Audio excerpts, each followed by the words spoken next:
일본이 아니라 한국이라고? K-팝과 성형수술 말고 뭐가 있는데? 대만 최고 명문고 다펑고등학교가 발칵 뒤집혔습니다. 국제올림피아드 수상자들이 인천공항 도착 3분 만에 완전 멘붕했습니다. 아무도 몰랐습니다. 일본이 비해 후진국이라 무시했던 한국에서 이들이 완전히 무너질 줄은. 명문고 학생이라는 자부심이 오히려 우리 시야를 좁게 만들었어. 대체 무엇이 대만 최고 엘리트들을 이렇게 바꾼 걸까요? 그 충격적인 7일간의 이야기, 지금 바로 시작합니다. 안녕하세요. 저는 대만 타이중에 위치한 다펑고등학교 3학년 리즈와입니다. 제가 지금부터 말씀드릴 이야기는 정말 믿기 어려우실 거예요. 인천공항에 도착한 지 정확히 3분 만에 제 친구 펑잉이 갑자기 소리쳤습니다. 이거 실화야? 이게 가능한 거야? 그 순간 제 옆에 있던 진니치는 가방을 바닥에 떨어뜨렸고 샤오리는 잠시 말을 잃었습니다. 저희는 대만에서도 손꼽히는 과학 영재반 학생들이에요. 국제올림피아드 수상자도 여러 명 있고 미국 대학 진학률이 70%가 넘는 엘리트 집단이죠. 그런 저희가 한국 공항에서 완전히 멘붕 상태가 된 이유가 뭘까요? 바로 입국심사대에서 일어난 일 때문입니다. 저희가 여권을 내밀고 얼굴 인식 시스템을 이용했는데 다른 나라에서 경험했던 것보다 훨씬 빠르고 정확했어요. 시스템이 정말 효율적이었거든요. 펑잉이 제게 속삭였습니다. 야, 이 시설 정말 좋은데? 우리나라 공항보다 편리한 것 같아. 진니치도 고개를 흔들며 말했어요. 나 지금까지 한국을 너무 우습게 본 것 같아. 그런데 이건 시작에 불과했습니다. 앞으로 저희가 한국에서 겪게 될 일들을 생각하면 이 정도는 정말 아무것도 아니었거든요. 자, 그럼 본격적으로 저희가 어떻게 한국에서 완전히 항복하게 되었는지 들려드릴게요. 첫 번째로 저희가 왜 한국을 그렇게 우습게 봤는지부터 말씀드려야겠어요. 사실 처음에 저희는 한국 수학여행이 확정되었을 때 정말 실망했어요. 원래는 일본 교토와 오사카로 가는 게 계획이었거든요. 저는 일본 전통 문화와 건축에 관심이 많았고 특히 교토의 금각사나 후시미 이나리 신사 같은 곳들을 정말 가보고 싶었어요. 그런데 갑자기 외교적 이슈와 예산 문제로 목적지가 한국으로 바뀌었다는 통보를 받았습니다. 솔직히 말하면 저희 반 전체가 한숨을 쉬었어요. 한국이라고? 거기서 뭘 배워? 그 친구 샤오리가 투덜댔습니다. K-팝이나 한국 드라마 말고 뭐가 있는데? 저희는 대만에서도 최고 수준의 과학 영재반이에요. 저희 학교 다펑여고는 대만 전체에서 수학, 물리, 화학 부문 1등을 차지하는 명문 중의 명문입니다. 매년 하버드, MIT, 스탠퍼드 같은 세계 최고 대학에 10여 명씩 진학하죠. 그런 저희 눈에 한국은 그냥 아시아의 한 나라, K-팝과 성형수술로 유명한 곳 정도였어요. 물론 삼성이나 LG 같은 기업이 있다는 건 알고 있었지만 그래도 대만의 TSMC나 A수소와 비슷한 수준이겠거니 생각했어요. 인터넷에서 한국에 대해 검색해봐도 나오는 건 아이돌, 한국 요리, 쇼핑몰 정보뿐이었어요. 과학기술 강국 한국이라는 제목의 글들도 몇 개 있었지만 솔직히 별로 와닿지 않았어요. 펑잉이 말했죠. 우리나라도 아시아 4대용이라고 불렸는데 한국이 우리보다 뭐가 더 대단하다고?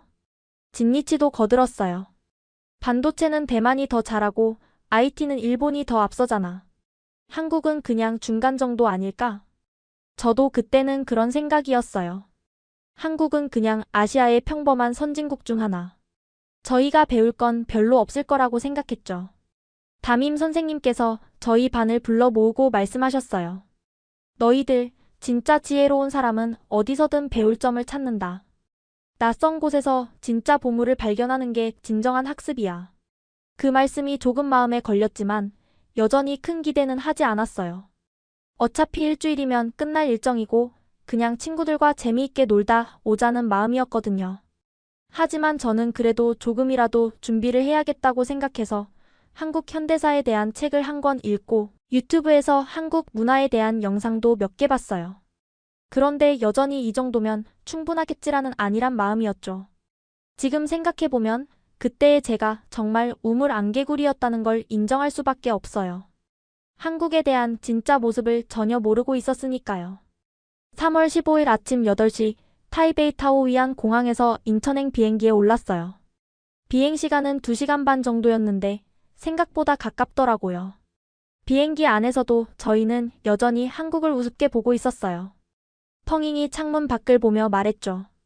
야, 진짜 한국 가서 뭐하지? 명동 가서 쇼핑하고 한국 요리 먹고 그게 다인가? 그런데 인천국제공항에 도착한 순간부터 뭔가 달랐어요. 일단 공항 규모가 어마어마했어요. 대만 공항보다 훨씬 크고 현대적이었죠. 우와, 진짜 크다. 샤오리가 감탄했어요. 그런데 정말 놀라운 건 그 다음이었어요. 입국 심사를 기다리는데 줄이 상당히 빨리 빠지는 거예요. 자동화 시스템이 우리가 생각했던 것보다 효율적이었어요. 드디어 저희 차례가 되었을 때 직원분이 한국어로 뭔가 말씀하시더니 영어로 다시 말씀해 주셨어요.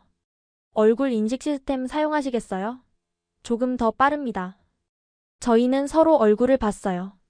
얼굴 인식? 대만 공항에도 그런 시스템이 있긴 하지만 그렇게 인상적이지는 않았거든요. 여권을 스캔하고 카메라를 쳐다보았더니 생각보다 빠르게 입국 승인 완료라는 화면이 떴어요. 간단한 질문 하나 정도 있었지만 전체 과정이 정말 매끄러웠어요. 헉, 이게 뭐야? 펑잉이 놀라며 말했어요. 진니치는 고개를 절레절레 흔들었어요. 우리 공항이랑 시스템이 좀 다른데? 저도 솔직히 놀랐어요. 이런 수준의 효율성은 싱가포르 공항에서나 경험했던 건데 한국도 이 정도인 줄은 예상 못했거든요. 공항 밖으로 나오니까 저희를 기다리고 있는 가이드분이 계셨어요. 중년의 여성분이었는데 저희를 보시자마자 유창한 중국어로 인사해 주셨어요. 여러분, 안녕하세요. 대한민국에 오신 것을 진심으로 환영합니다. 저는 여러분의 가이드를 맡게 된 이선미입니다. 저희는 서로 얼굴을 봤어요. 발음도 정확하고 억양도 자연스러웠어요. 현지에서 오래 거주한 대만 사람 같은 느낌이었거든요. 우와, 진짜 중국어 잘하신다. 샤오리가 속삭였어요. 가이드 선생님이 웃으며 말씀하셨어요. 한국에서는 중국어 할 줄 아는 사람이 많아요. 특히 관광업에 종사하는 사람들은 중국어, 영어, 일본어 정도는 다들 공부하거든요. 저희가 타게 될 버스도 꽤 고급이었어요. 좌석도 넓고 와이파이도 터지고 각 좌석마다 충전 포트까지 있었어요. 이거 진짜 관광버스 맞아? 펑잉이 신기해했어요. 버스가 서울 시내로 향하면서 창밖 풍경이 점점 보이기 시작했어요. 고속도로가 정말 깨끗하고 잘 정비되어 있었어요. 그리고 멀리 보이는 한강과 고층 빌딩들의 모습이 생각보다 웅장했어요. 가이드 선생님이 설명해 주셨어요. 지금 보시는 강이 한강이에요. 한국 경제 발전의 상징과도 같은 강이죠. 한강의 기적이라는 말 들어보셨나요? 저희는 고개를 저었어요. 1953년 한국전쟁이 끝나고 한국의 1인당 국민소득이 67달러였어요.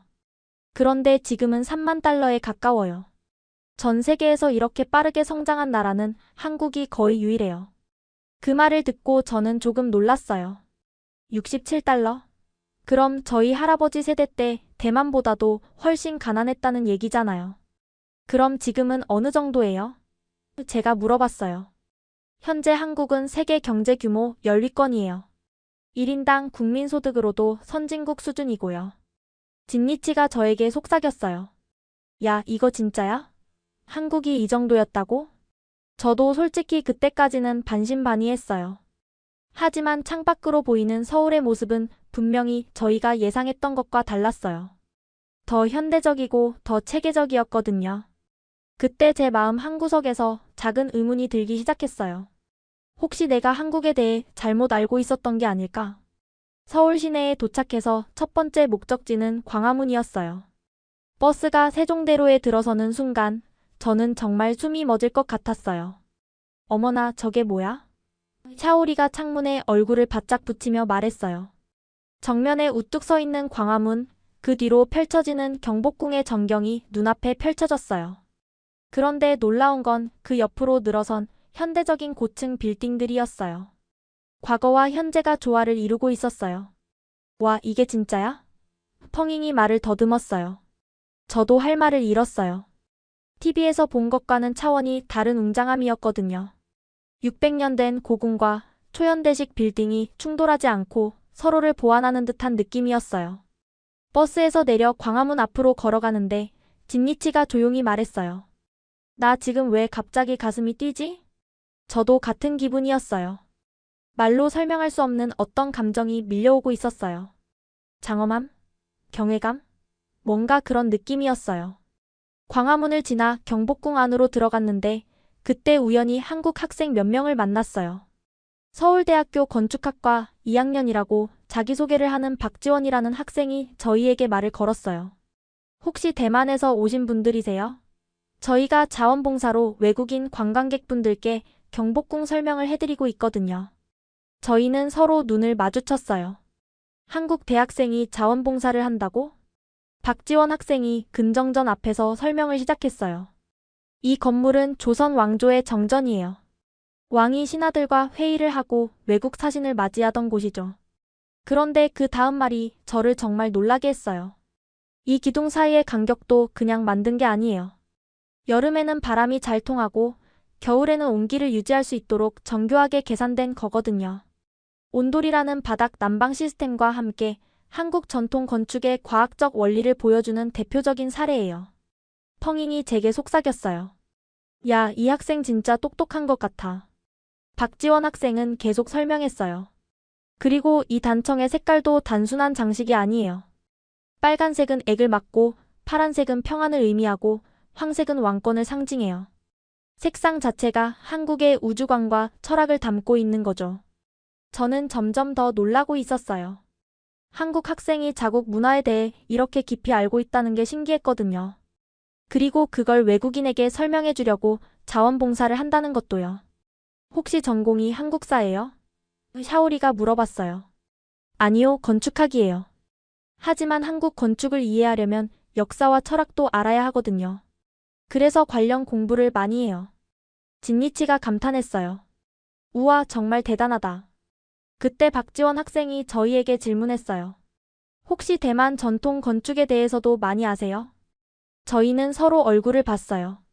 솔직히 대답할 수 없었어요. 저희는 자국 문화에 대해 이 한국 학생만큼 깊이 알지 못했거든요. 아, 잘 모르겠어요. 제가 솔직하게 대답했어요. 박지원 학생이 웃으며 말했어요. 괜찮아요. 저도 대만 문화에 대해 배우고 싶어요. 나중에 대만에 놀러 가면 안내해 주세요. 그 순간 저는 부끄러웠어요. 한국을 우습게 본 제 자신이 부끄러웠고 자국 문화에 대해 무관심했던 제 자신도 부끄러웠어요. 경복궁을 둘러보는 내내 저는 계속 생각했어요. 이 나라는 정말 제가 생각했던 그런 나라가 아니구나. 단순히 케이팝이나 드라마로만 유명한 게 아니라 깊은 역사와 철학을 가진 나라구나. 광화문을 떠나면서 펑잉이 말했어요. 야, 우리 진짜 한국을 잘못 봤던 것 같아. 저도 고개를 끄덕였어요. 이제야 조금씩 깨닫기 시작했어요. 한국이라는 나라가 제가 생각했던 것보다 훨씬 복잡하고 깊은 나라라는 걸요. 둘째 날 아침, 저희는 서울에 있는 한 고등학교를 방문하게 되었어요. 과학 영재반끼리의 교류 프로그램이라고 했는데 솔직히 별 기대는 하지 않았어요. 그냥 인사나 하고 수업 구경 좀 하다 오는 거겠지. 샤오리가 말했어요.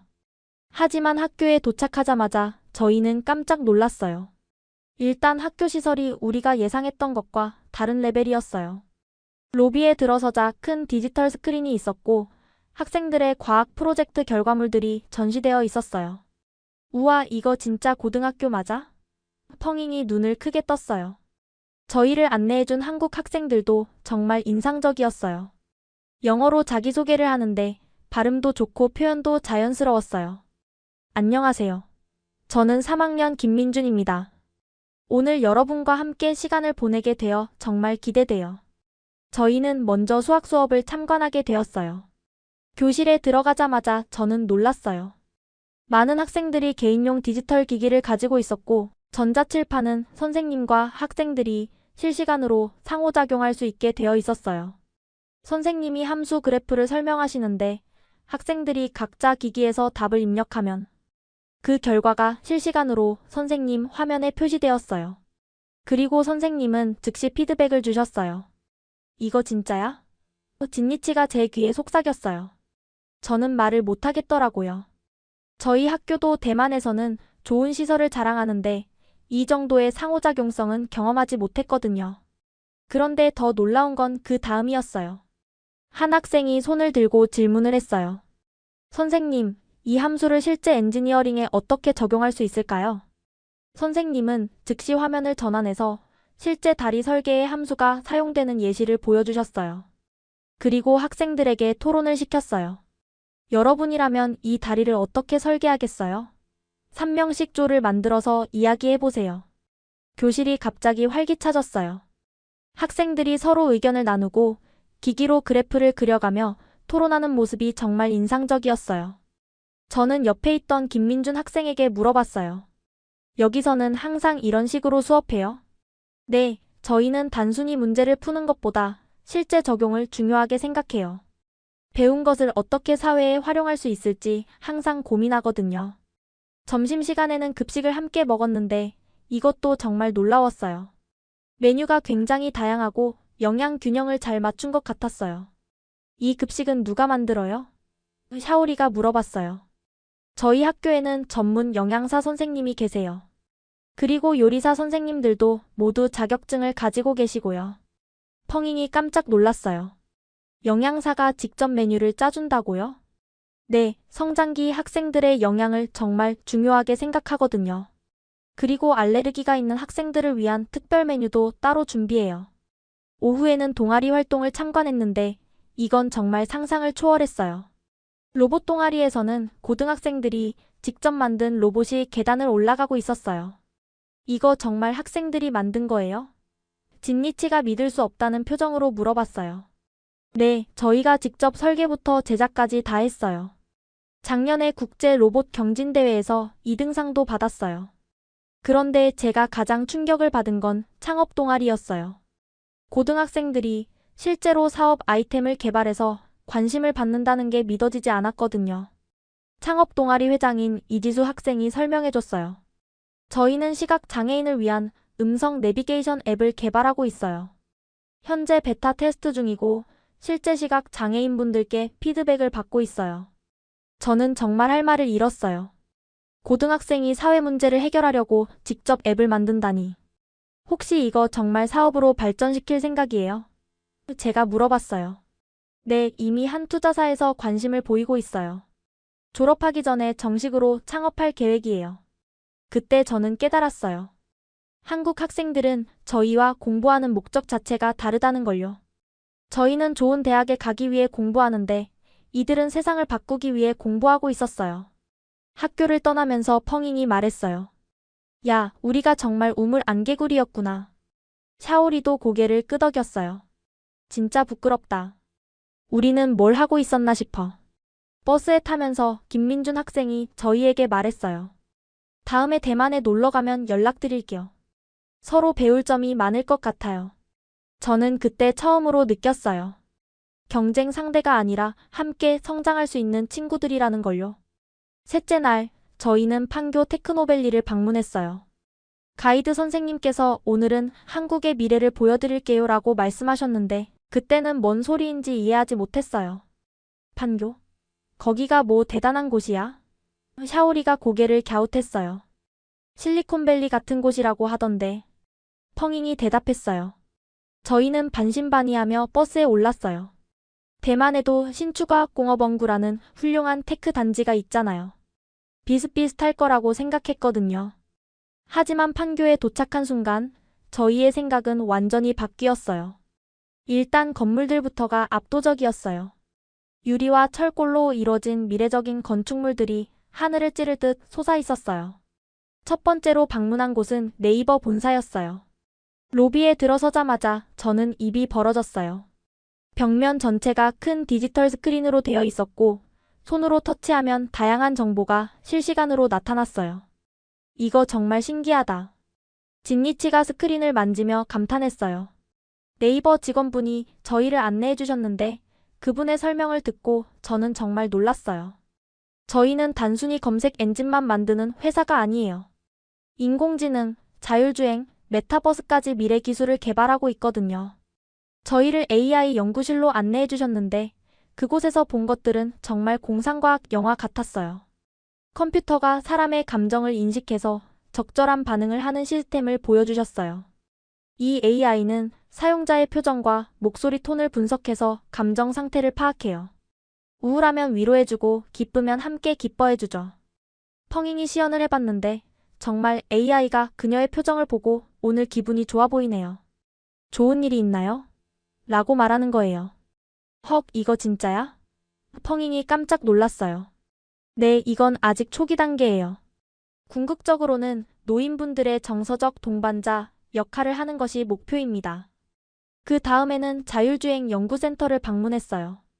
실제 자동차가 사람이 타지 않은 채로 주차장을 돌아다니는 모습을 봤어요. 이거 정말 사람이 안 타고 있는 거죠? 샤오리가 확인했어요. 네, 완전 자율주행이에요. 곧 도로에서 테스트를 시작할 예정입니다. 연구원분이 저희에게 설명해 주셨어요. 한국은 2030년까지 완전 자율주행 상용화를 목표로 하고 있어요. 이미 여러 도시에서 시범 운행을 하고 있고요. 저는 그때 깨달았어요. 대만도 자율주행 기술을 개발하고 있지만 이 정도 수준은 아니라는 걸요. 오후에는 삼성 의료기기 연구소를 방문했어요. 거기서 본 수술 로봇은 정말 충격적이었어요. 로봇이 포도알 만한 크기의 물체를 정교하게 잡아서 옮기는 모습을 봤거든요. 이 로봇은 사람 손보다 10배 더 정밀해요. 미세한 혈관 수술도 가능하고 원격 수술도 할 수 있어요. 그런데 더 놀라운 건 다음 설명이었어요. 작년에 서울에 있는 의사가 이 로봇을 이용해서 부산의 환자를 수술한 적이 있어요. 지연 시간이 거의 없어서 실시간으로 가능했거든요. 진니치가 믿을 수 없다는 표정으로 물어봤어요. 정말 원격으로 수술을 한다고요? 네, 그리고 이 로봇에는 AI가 탑재되어 있어서 위험한 상황을 미리 감지하고 의사에게 경고해줘요. 마지막으로 방문한 곳은 스타트업 인큐베이터였어요. 거기서 만난 한 청년 창업자의 이야기가 저에게 가장 큰 충격을 줬어요. 저는 25살에 창업해서 지금 직원이 150명이에요. 저희가 만든 앱은 전 세계적으로 1000만 명이 사용하고 있어요. 뭘 만드신 거예요? 제가 물어봤어요. 청각 장애인을 위한 실시간 자막 생성 앱이에요. 일상 대화를 실시간으로 텍스트로 변환해주죠. 샤오리가 감탄했어요. 정말 대단하다. 처음에는 제 청각 장애인 친구를 위해 만들었는데 지금은 전 세계 청각 장애인들이 사용하고 있어요. 내년에는 나스닥에 상장할 예정입니다. 판교를 떠나면서 저희는 모두 말이 없었어요. 너무 충격이 컸거든요. 버스에서 펑잉이 조용히 말했어요. 우리가 정말 한국을 우습게 봤구나. 진니치도 고개를 끄덕였어요. 기술 수준이 완전 다른 차원이네. 저는 그날 밤 호텔에서 일기를 썼어요. 오늘 한국이 왜 세계적인 기술 강국인지 알게 되었다. 단순히 기술만 뛰어난 게 아니라 그 기술로 사람들의 삶을 개선하려는 철학이 있었다. 이제야 조금씩 이해하기 시작했어요. 한국이 단순히 K-팝이나 드라마로 유명한 나라가 아니라는 걸요. 넷째 날 점심 식사 중에 저에게 문제가 생겼어요. 저는 어릴 때부터 위가 약한 편이어서 기름진 음식을 많이 먹으면 배앓이를 하곤 했거든요. 그날 저희는 전통 한식당에서 식사를 했는데 여러 가지 반찬과 함께 나온 음식들이 저에게는 조금 부담스러웠나 봐요. 갑자기 배가 아프기 시작했어요. 처음에는 그냥 참으려고 했어요. 여행 중에 사고 치고 싶지 않았거든요. 하지만 점점 더 아파지면서 얼굴이 창백해졌어요. 리즈와 너 괜찮아? 펑잉이 걱정스럽게 물어봤어요. 응, 그냥 조금 배가 아픈 것 같아. 저는 괜찮은 척했어요. 그런데 그 모습을 지켜보던 한국인 스태프분이 다가오셨어요. 어디 불편하신가요? 얼굴이 안 좋아 보이는데요. 저는 당황했어요. 언어도 잘 통하지 않고 괜히 문제를 만들고 싶지 않았거든요. 아니에요, 괜찮아요. 제가 손을 저었어요. 하지만 그분은 계속 걱정해 주셨어요. 다른 스태프분과 중국어로 대화를 나누더니 저에게 말씀하셨어요.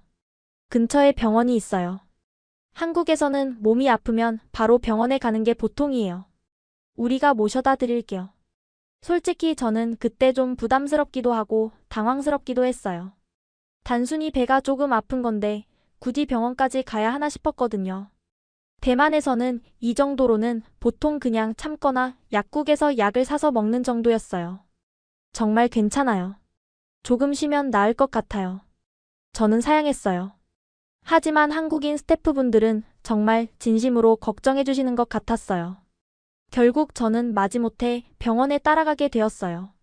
솔직히 그때 제 마음은 복잡했어요. 너무 오버하는 거 아닌가? 외국인이라고 유난스럽게 구는 건가? 이런 생각도 들었어요.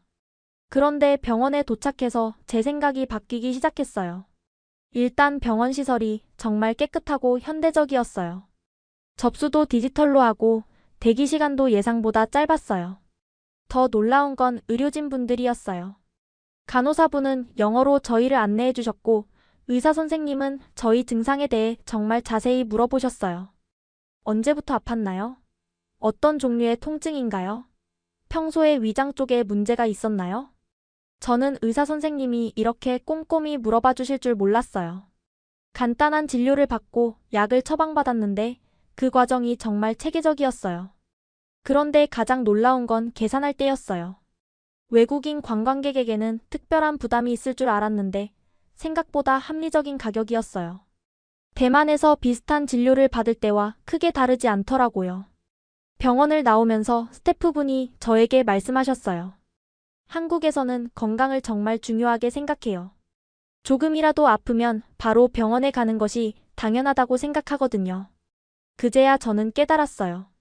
한국인들이 저를 병원에 데려간 건 오버하거나 유난을 떤 게 아니라 정말 진심으로 걱정해준 거였다는 걸요. 한국 사람들은 남을 도와주는 것을 좋아해요. 특히 외국에서 온 손님이 불편하면 못 견뎌해요. 가이드 선생님이 설명해 주셨어요. 저는 정말 부끄러웠어요. 한국인들의 배려를 오해했던 제 자신이 부끄러웠어요. 그날 밤 호텔에서 친구들과 이야기했어요. 나 오늘 정말 부끄러웠어. 제가 말했어요. 왜? 샤오리가 물어봤어요. 한국 사람들이 나를 도와주려고 했는데 나는 그걸 오버한다고 생각했어. 내가 너무 편견을 가지고 있었던 것 같아. 펑잉이 고개를 끄덕였어요. 맞아, 우리가 한국 문화를 제대로 이해하지 못했던 것 같아. 진니치도 말했어요. 우리는 보통 참는 것이 미덕이라고 배웠잖아. 그런데 한국에서는 아프면 즉시 해결하는 것이 당연한 문화인가 봐. 그날 밤 저는 일기에 썼어요. 오늘 나는 문화의 차이를 배웠다. 다른 것이 틀린 것은 아니라는 걸 배웠다. 그리고 한 가지 더 깨달았어요. 한국 사람들의 배려심과 사려 깊음을 직접 경험한 거죠. 이것도 한국의 또 다른 매력이었어요. 다섯째 날, 저희는 DMZ 비무장지대 투어에 참가했어요. 솔직히 처음에는 별로 기대하지 않았어요. 그냥 역사 공부나 좀 하고 오는 거겠지 싶었거든요. 분단국가라는 게 뭔가 암울할 것 같아. 샤오리가 말했어요. 우리나라도 중국과 복잡한 관계잖아. 비슷한 상황 아닐까? 펑잉이 덧붙였어요. 하지만 DMZ에 도착하고 나서 저희의 생각은 완전히 바뀌었어요. 임진각에 도착하자마자 느껴지는 분위기가 남달랐어요. 평화에 대한 간절한 염원이 곳곳에 스며 있었어요. 자유의 다리, 통일의 종, 평화누리공원까지 모든 것이 통일에 대한 희망을 담고 있었어요. 가이드 선생님이 설명해 주셨어요. 한국 전쟁이 1953년에 끝났지만 사실상 아직도 전쟁이 끝나지 않은 상태예요. 하지만 한국 사람들은 포기하지 않고 평화를 위해 노력하고 있어요. 저는 그때까지 한국의 분단 상황을 제대로 이해하지 못했어요. 그냥 역사책에서 보던 이야기 정도로만 생각했거든요. 판문점 견학에서 실제 분단선을 봤을 때는 정말 충격적이었어요. 몇 발짝만 걸으면 다른 나라가 되는 거예요. 그것도 같은 민족끼리 나뉘어진 상황이었고요. 진짜 신기하다. 저기만 넘으면 북한인 거야? 진니치가 놀라워했어요. 네, 저기가 북한이에요. 같은 민족인데 70년 넘게 만나지 못하고 있어요. 가이드 선생님의 목소리에 아쉬움이 묻어났어요. 그때 우연히 한국 청년들을 만났어요. 대학생들인데 통일에 대한 열정이 정말 대단했어요.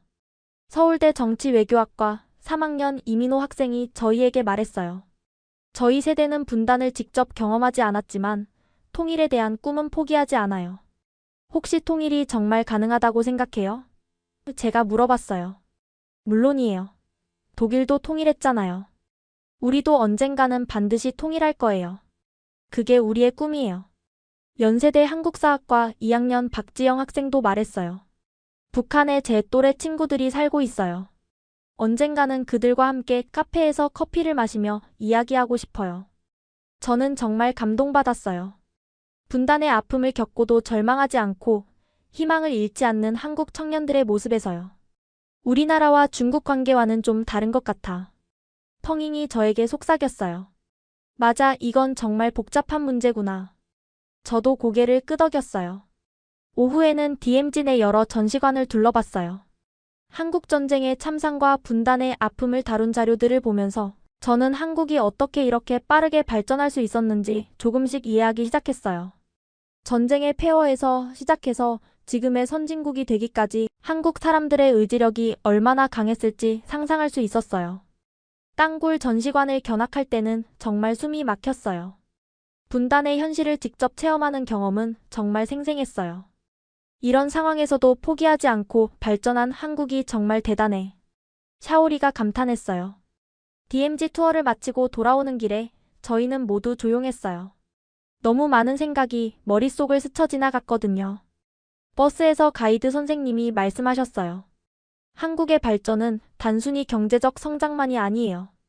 이런 어려운 상황을 극복하면서 얻은 정신적 강인함도 한국의 큰 자산이에요. 그날 밤 호텔에서 친구들과 이야기했어요. 나 오늘 정말 많은 걸 느꼈어. 진니치가 말했어요. 맞아. 한국 사람들이 왜 그렇게 단결력이 강한지 알겠어. 펑잉이 덧붙였어요. 저도 말했어요. 우리는 평화로운 환경에서 자라서 이런 걸 깊이 생각해 본 적이 없었던 것 같아. 샤오리가 고개를 끄덕였어요. 한국의 발전이 그냥 이뤄진 게 아니구나. 이런 어려움을 극복하면서 더 강해진 거야. 그날 밤 저는 다시 일기를 썼어요. 오늘 나는 한국의 진짜 모습을 보았다. 단순히 발전한 나라가 아니라 아픔을 극복하고 희망을 잃지 않는 나라였다. DMZ에서의 경험은 저에게 큰 변화를 가져왔어요. 한국에 대한 이해가 훨씬 깊어졌고 평화에 대해서도 다시 생각해보게 되었거든요. 여섯째 날은 저희가 직접 계획한 자유일정이었어요. 친구들과 상의해서 북촌 한옥마을과 동대문 디자인 플라자를 방문하기로 했어요. 전통과 현대를 한 번에 보자. 펑잉이 제안했어요. 좋은 생각이야. 한국의 양면을 이해할 수 있을 것 같아. 저도 동의했어요. 아침 일찍 북촌 한옥마을에 도착했어요. 조용한 골목길 사이로 정갈하게 정렬된 한옥들이 정말 아름다웠어요. 우와, 정말 예쁘다.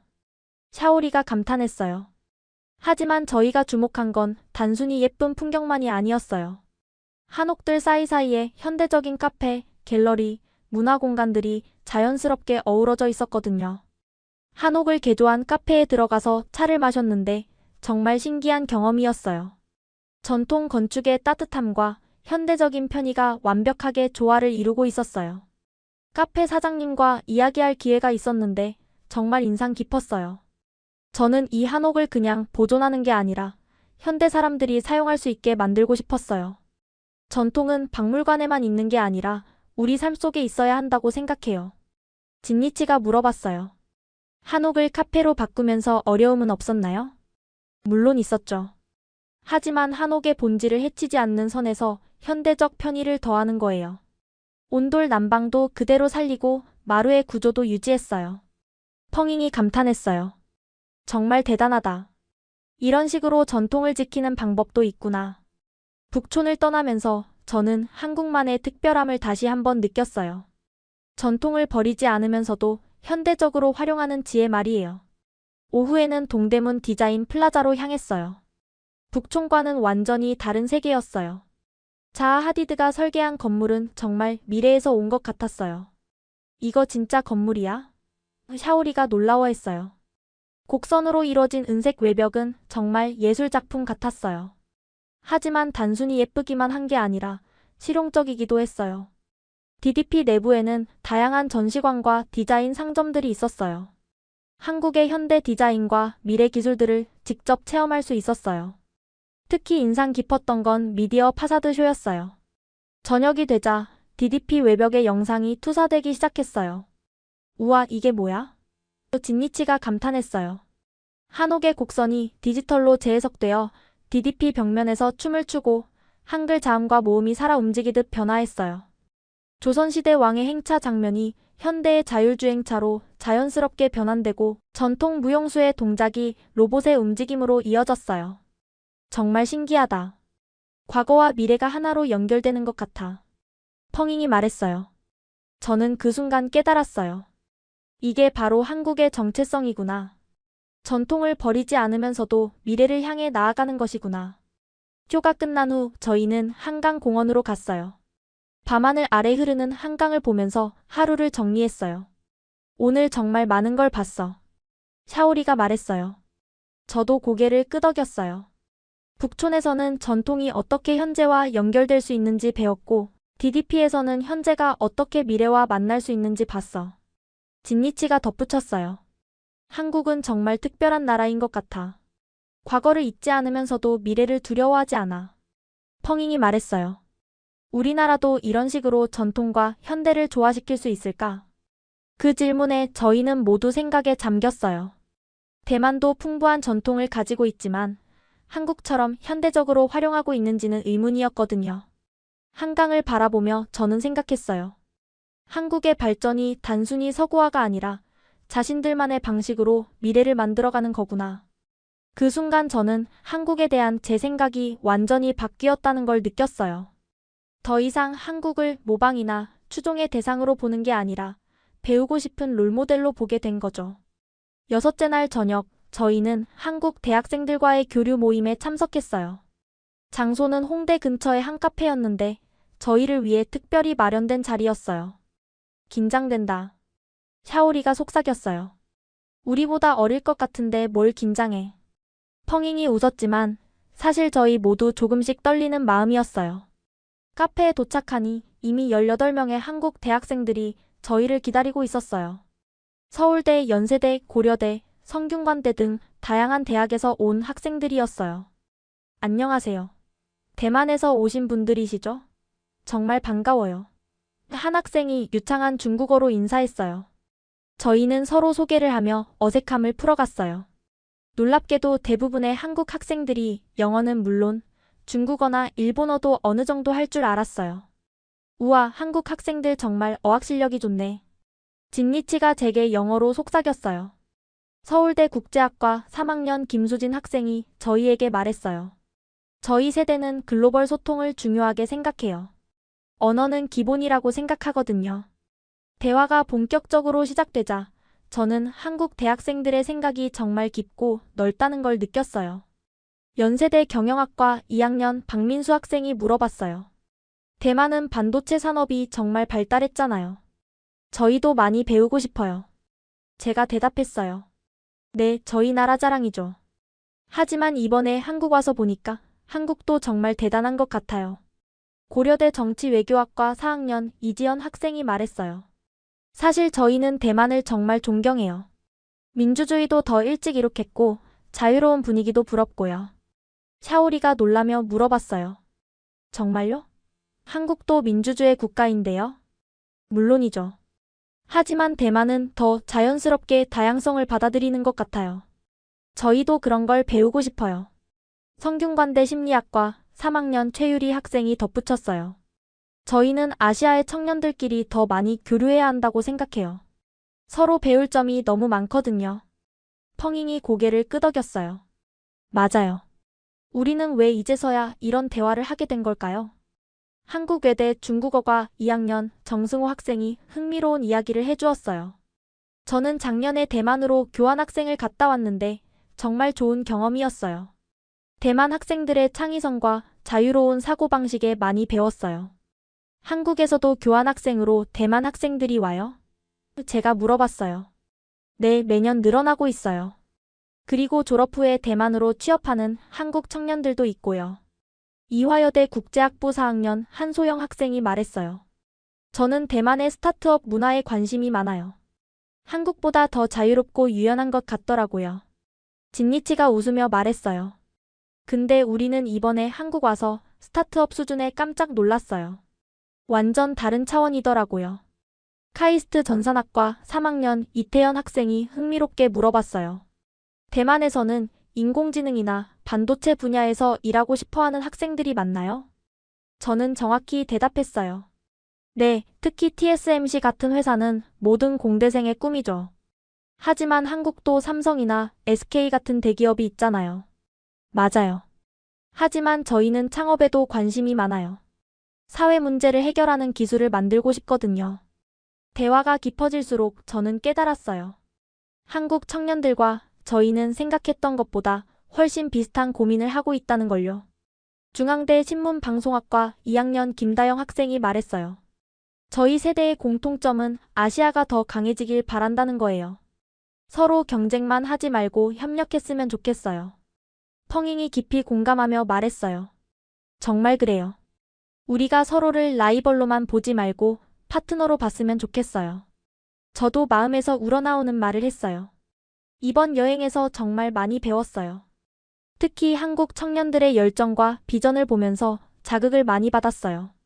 서울대 경제학과 3학년 오준영 학생이 웃으며 말했어요. 저희도 대만 청년들의 자유로움과 창의성을 배우고 싶어요. 서로 윈윈하는 관계가 되었으면 좋겠어요. 모임이 끝날 때쯤 저희는 연락처를 교환하고 앞으로도 계속 소통하기로 약속했어요. 내년에 대만으로 놀러 갈게요. 여러 한국 학생들이 말했어요. 그럼 우리가 안내해드릴게요. 샤오리가 대답했어요. 카페를 나오면서 저는 마음이 따뜻해졌어요. 한국 청년들과의 만남을 통해 미래에 대한 새로운 비전이 생긴 것 같았어요. 버스에서 펑잉이 말했어요. 오늘이 이번 여행에서 가장 의미 있는 시간이었던 것 같아. 저도 동감했어요. 기술이나 문화보다도 사람과 사람 사이의 진정한 만남이 가장 소중하다는 걸 느꼈거든요. 마지막 날 저녁, 저희는 한강 유람선에 올랐어요. 일주일간의 여행을 마무리하는 특별한 시간이었죠. 정말 마지막이구나. 샤오리가 아쉬워했어요. 유람선이 출발하자 서울의 야경이 펼쳐졌어요. 한강을 따라 늘어선 고층 빌딩들의 불빛이 강물에 반사되어 정말 아름다웠어요. 첫날 버스에서 봤던 한강이랑 느낌이 완전 다르다. 진니치가 말했어요. 맞아요. 일주일 전 처음 한강을 봤을 때와 지금은 제 마음가짐이 완전히 달라져 있었어요. 유람선 갑판에서 바람을 맞으며 저희는 자연스럽게 이번 여행에 대해 이야기하기 시작했어요. 나 진짜 한국에 대해 완전히 잘못 생각하고 있었어. 펑잉이 솔직하게 털어놓았어요. 맞아. 처음에 일본 대신 한국으로 바뀌었을 때 실망했던 게 정말 부끄럽다. 샤오리도 고백했어요. 저도 마음속 이야기를 했어요. 나도 그랬어. 한국을 그냥 케이팝이나 드라마로만 유명한 나라라고 생각했는데 정말 무식했던 것 같아. 진니치가 고개를 끄덕였어요. 우리가 얼마나 편견을 가지고 있었는지 이제야 깨달아. 배가 반포대교 밑을 지나가면서 제가 말했어요. 근데 가장 놀라웠던 게 뭔지 알아? 한국 사람들이 우리를 대하는 방식이었어. 맞아, 정말 진심으로 도와주려고 했어. 펑잉이 동의했어요. 샤오리가 덧붙였어요. 특히 병원에서 나 도와주던 스태프분들 생각하면 정말 가슴이 따뜻해져. 그리고 한국 학생들도. 진니치가 말했어요. 경복궁에서 만난 박지원 학생이나 어제 만난 대학생들까지. 정말 열린 마음으로 우리를 받아줬어. 저는 한강을 바라보며 생각을 정리했어요. 우리가 한국에서 본 건 단순히 발전된 기술이나 예쁜 문화만이 아니었어. 사람들의 마음가짐, 열정, 그리고 미래에 대한 비전이었어. 한국 사람들은 과거를 잊지 않으면서도 미래를 두려워하지 않더라. 펑잉이 깊이 있게 말했어요. DMZ에서 느꼈던 게 그 어려운 상황에서도 희망을 잃지 않는 힘이 정말 대단하다고 생각해. 샤오리가 덧붙였어요. 유람선이 여의도를 지나면서 저는 문득 우리 자신에 대한 이야기를 꺼냈어요. 그런데 이번 여행에서 한국만 다시 보게 된 게 아니라 우리 자신도 다시 보게 된 것 같아. 진니치가 고개를 끄덕였어요. 맞아, 얼마나 우물 안개구리였는지 깨달았어. 그리고 우리가 얼마나 오만했는지도. 펑잉이 부끄러워하며 말했어요. 저도 솔직히 인정했어요. 명문고 학생이라는 자부심이 오히려 우리 시야를 좁게 만들었던 것 같아. 샤오리가 긍정적으로 말했어요. 하지만 늦지 않았잖아. 이제라도 깨달은 게 다행이야. 한강 위를 날아가는 갈매기들을 보면서 제가 말했어요. 우리도 저 갈매기들처럼 더 넓은 세상을 봐야겠어. 그리고 다른 문화, 다른 사람들을 존중하는 마음도 가져야겠어. 진니치가 덧붙였어요. 유람선이 뚝섬을 지나면서 펑잉이 미래 이야기를 꺼냈어요. 우리 대학 가서도 이런 열정 잃지 말자. 그리고 아시아 친구들과 더 많이 교류하자. 샤오리가 제안했어요. 저도 결심을 말했어요. 나는 한국어 공부해서 한국 대학생들과 더 깊이 대화하고 싶어. 나도. 그리고 대만에 한국 친구들이 놀러 오면 최고로 안내해주자. 진니치가 신나게 말했어요. 유람선이 다시 출발지로 돌아오면서 저희의 대화도 마무리되었어요. 이번 여행이 끝이 아니라 시작인 것 같아. 펑잉이 의미 있게 말했어요. 저도 고개를 끄덕였어요. 맞아, 진짜 세상을 보는 눈이 달라졌어. 한강의 야경을 마지막으로 바라보며 저는 마음속으로 다짐했어요. 앞으로는 편견 없이 열린 마음으로 세상을 바라보겠다고요. 한강 크루즈를 마치고 호텔로 돌아온 저희는 아무도 잠자리에 들지 않았어요. 내일이면 한국을 떠나야 한다는 생각에 아쉬운 마음이 컸거든요. 마지막 밤인데 그냥 잠들기 아깝지 않아? 펑잉이 말했어요. 저희는 샤오리와 진니치의 방에 모여 앉아서 이야기를 나누기 시작했어요. 진짜 일주일이 이렇게 빨리 지날 줄 몰랐어. 진니치가 감상에 젖어 말했어요. 그런데 대화를 나누다 보니 각자 마음속에 품고 있던 진짜 고민들이 하나씩 나오기 시작했어요. 샤오리가 먼저 속마음을 털어놓았어요. 사실 나 이번 여행에서 정말 부끄러웠어. 우리가 얼마나 세상을 모르고 살았는지 깨달았거든. 펑잉도 고개를 끄덕였어요. 맞아.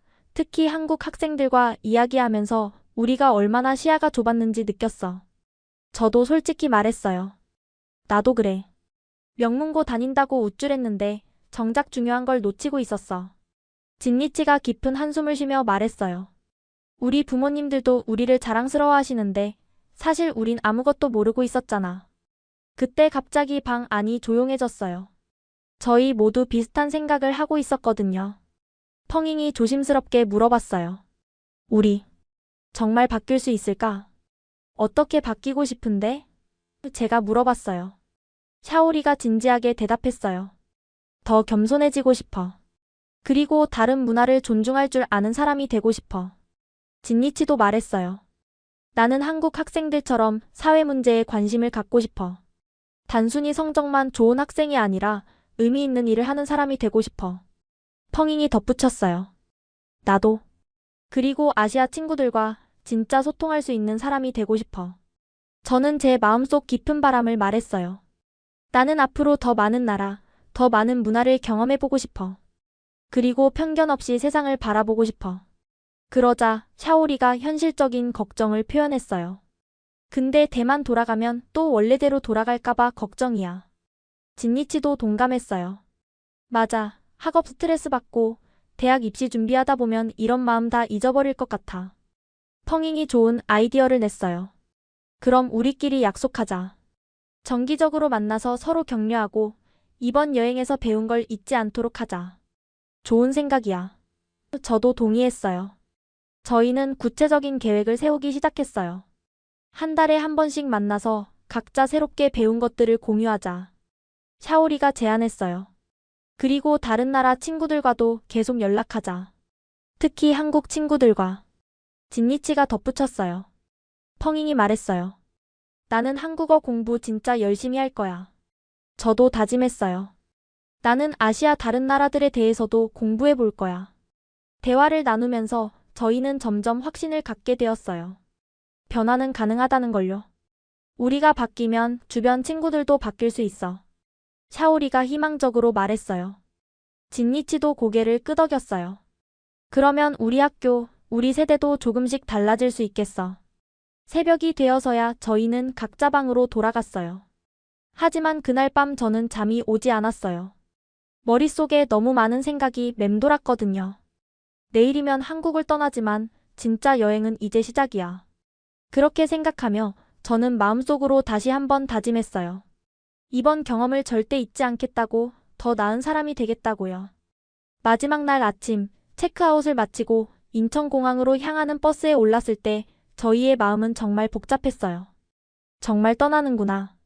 펑잉이 창밖을 바라보며 말했어요. 가이드 선생님께서 마지막 인사를 해주셨어요. 여러분, 일주일 동안 함께해서 정말 즐거웠어요. 한국이 좋은 추억으로 남았으면 좋겠어요. 저는 진심으로 대답했어요. 선생님, 정말 감사했어요. 한국에 대해 완전히 새롭게 알게 됐어요. 공항에 도착했을 때 저희는 깜짝 놀랐어요. 여행 중에 만났던 한국 친구들이 저희를 배웅하러 와 있었거든요. 박지원, 김민수, 이지연, 최유리. 며칠 전만 해도 낯선 사람들이었는데 이제는 진짜 친구가 된 느낌이었어요. 여러분 떠나는 거 정말 아쉬워요. 박지원이 말했어요. 김민수도 덧붙였어요. 다음에 대만 놀러 갈 때 연락드릴게요. 저희는 서로 연락처를 다시 한번 확인하고 사진도 함께 찍었어요. 그런데 가장 감동적이었던 건 한 연구원분이 오신 거였어요. 판교에서 만났던 그분이 저희를 위해 시간을 내서 공항까지 와주신 거예요. 여러분, 이번 여행이 좋은 경험이었기를 바라요. 연구원분이 말씀하셨어요. 제가 물어봤어요. 혹시 나중에 한국에서 공부할 기회가 있을까요? 물론이죠. 한국에는 대만 학생들을 위한 교환학생 프로그램이 많아요. 그리고 잠시 멈추시더니 특별한 제안을 하셨어요. 내년 여름에 아시아 청년 과학기술 포럼이 서울에서 열려요. 대만 대표단으로 참가해보는 건 어때요?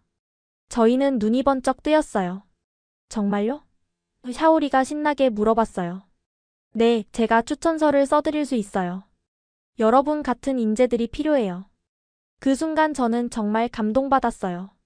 일주일 동안 저희를 따뜻하게 대해준 한국 사람들의 마음이 진짜였다는 걸 느꼈거든요. 출국 심사를 앞두고 마지막 인사를 나눌 때 저는 눈물이 날 것 같았어요. 이지연이 저에게 말했어요. 리즈와 한국어 공부 진짜 열심히 해요. 다음에 만날 때는 한국어로 대화해요. 저도 다짐하며 대답했어요. 네, 꼭요. 그리고 언니들도 대만에 오시면 제가 최고로 안내해드릴게요. 최유리가 저희 모두에게 선물을 줬어요. 작은 한옥 모형과 함께 손편지까지 써서요. 편지에는 이렇게 쓰여 있었어요. 진정한 친구는 거리와 국경을 넘나든다. 우리의 우정이 한국과 대만을 더 가깝게 만들 거예요. 진니치도 눈물을 글썽였어요. 이런 작별은 처음이에요. 출국 심사를 통과하면서 저희는 계속 손을 흔들며 작별 인사를 했어요. 비행기에 탑승하기 전 마지막 순간까지 박지원이 저희에게 말했어요. 이번이 끝이 아니라 시작이에요. 앞으로도 계속 연락해요. 비행기 안에서 저는 창밖으로 보이는 인천공항을 바라봤어요.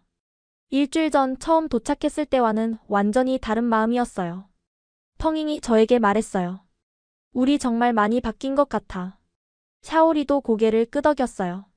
한국이 이제 제2의 고향 같은 느낌이야. 진니치가 의미 있게 말했어요. 우리가 한국에서 얻은 건 추억만이 아니야. 새로운 가능성을 얻었어. 비행기가 이륙하면서 저는 창밖으로 점점 작아지는 한국 땅을 바라봤어요. 그리고 마음속으로 다짐했어요. 꼭 다시 올 거야. 그때는 더 성장한 모습으로. 연구원분이 주신 명함을 꺼내보며 저는 내년 여름 포럼 참가를 위해 열심히 준비하겠다고 결심했어요. 한국에서의 일주일은 끝났지만 그것은 더 큰 여정의 시작이었어요.